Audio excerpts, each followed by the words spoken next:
जमीन पर गीली मिट्टी की खुशबू और हर तरफ सन्नाटा। रात के 9 बज रहे थे जब आरव और कबीर अपनी बाइक से उस पुराने जंगल के रास्ते से निकल रहे थे। दोनों कॉलेज के दोस्त थे, रोमांच को पसंद करने वाले। उस दिन उन्होंने तय किया था कि शहर के शॉर्टकट से जाने के बजाय जंगल वाले रास्ते से जाएंगे, थोड़ा एडवेंचर के लिए। यार, ये रास्ता कुछ ज्यादा ही सुनसान लग रहा है, कबीर ने कहा, मोबाइल की टॉर्च से आगे का रास्ता देखते हुए।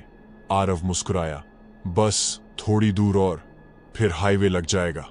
गूगल मैप कह रहा था सीधा निकल जाएगा रास्ता, लेकिन कुछ देर बाद नेटवर्क चला गया।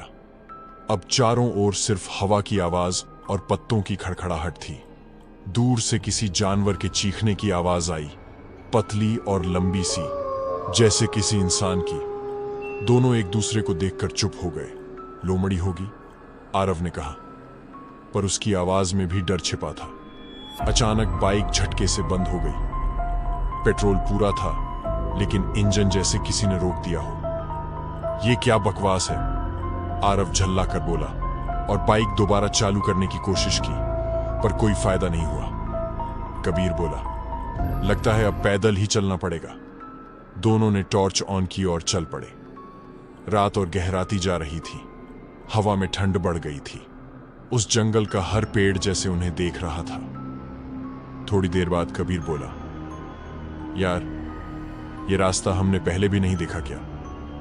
आरव ने आगे टॉर्च मारी। सामने एक बड़ा बरगद का पेड़ था, जिससे सफेद कपड़े में कुछ लटका हुआ दिखा। वो क्या है? आरव धीरे से बोला। दोनों पास गए।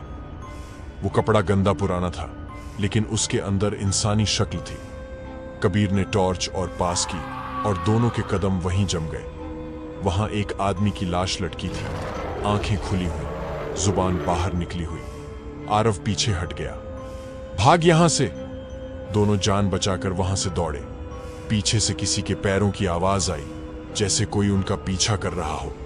आरव ने पीछे मुड़कर देखा, कोई नहीं था।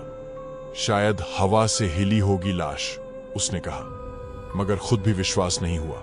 काफी देर बाद उन्हें एक कच्चा रास्ता नजर आया। मिट्टी में पद चिन्ह बने हुए थे। चल, लोग रहते होंगे इधर, कबीर बोला। कुछ आगे जाकर एक टूटी फूटी झोपड़ी दिखी। अंदर किसी दिए की रोशनी झिलमिला रही थी।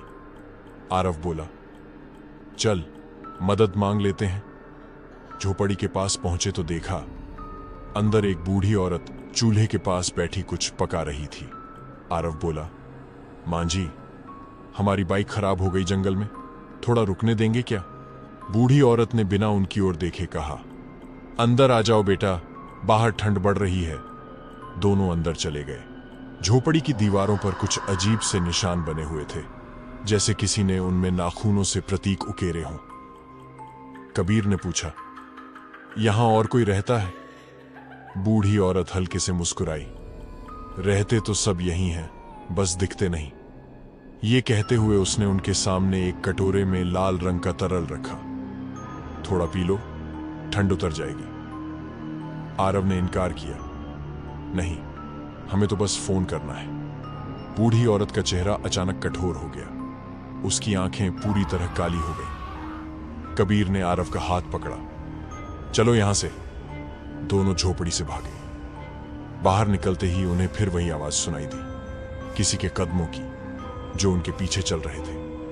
हर बार वे मुड़ते, आवाज रुक जाती। ये कोई खेल नहीं है, आरव चिल्लाया। मुझे लगता है वो औरत पीछे आ रही है। कबीर के शब्द पूरे नहीं हुए। सामने फिर वही बरगद का पेड़ था, मगर अब उस पर लटकी लाश का चेहरा आरव का था। कबीर जम गया। उसने पीछे देखा, आरव वहां नहीं था। आरव, उसने पुकारा, मगर कोई जवाब नहीं आया। वो सीधे दौड़ पड़ा, बिना रुके। कुछ देर बाद उसके सामने फिर वही झोपड़ी थी। अंदर वही बूढ़ी औरत खड़ी थी, और उसके साथ कोई आदमी। आरव! कबीर ने चीखने की कोशिश की, मगर आवाज नहीं निकली। बूढ़ी औरत मुस्कुराई, कहा था ना, सब रहते यहीं हैं। उसने कबीर के माथे को छुआ, और सब कुछ अंधेरा हो गया। अगली सुबह पुलिस को जंगल के किनारे एक बाइक मिली। चाबी लगी हुई थी, इंजन ठंडा था। पास में 2 मोबाइल पड़े थे, एक में आखिरी लोकेशन थी दंडकवन जंगल। दोनों लड़कों का कुछ अता पता नहीं मिला। लोग आज भी कहते हैं जो भी रात के वक्त उस रास्ते से गुजरता है उसे दो आवाजें सुनाई देती हैं, एक भागती हुई और एक कहती हुई, बस थोड़ा और चलो, हाईवे आ जाएगा।